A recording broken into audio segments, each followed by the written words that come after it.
know before the season we talked about how it was a very new team and you needed to see some time to gel. Obviously, we're done with non-conference now. Just how do you think that kind of process worked out along the way? Yeah, I think our non-conference schedule was a challenging one. I think we grew in many areas, both on and off the field, and it helped the team kind of gel together on these away trips that we had. We had a lot of away games, which I think was good and prepped us well for conference play. The more we play together, we knew the more we start gelling, and it showed in our first conference game at HCU, where we actually started seeing our pieces connect together, which is really exciting because that's the time we want to kind of peak, is when conference play hit.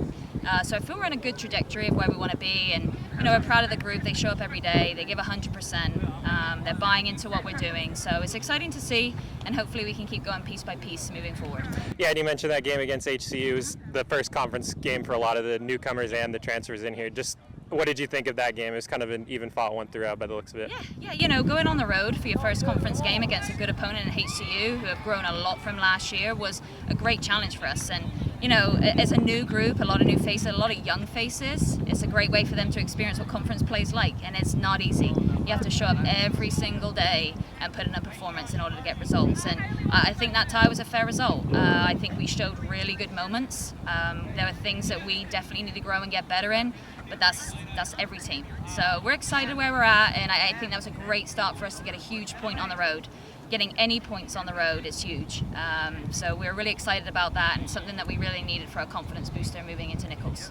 Yeah, and last year you guys, it was the best conference play that you had in program history. Just how much do you rely on the returners from that team to kind of show the way for people that haven't been in Southland play yet? Massive. We rely on them massively. They're leaders for a reason. They have experience for a reason. They've been through this for 2, 3, 4 years, and they need to help guide the young players and the new players that we have into what it takes to grind out results and be successful in conference. So we need leadership all over the field, and we even say that even if you're young and new, you also can be leaders as well.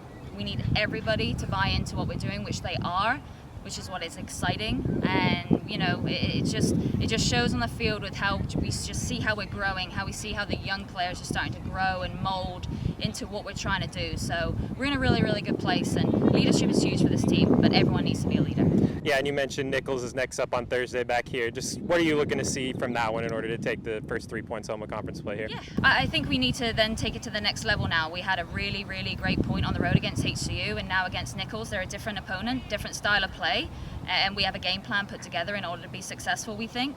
So, we just need everybody to contribute, everybody to step up, everyone to show a good attitude, which is what they do, and just go out here on a home field, which is always great, in front of our home fans, and get out and give a performance that we know we can do, and hopefully the success comes with that.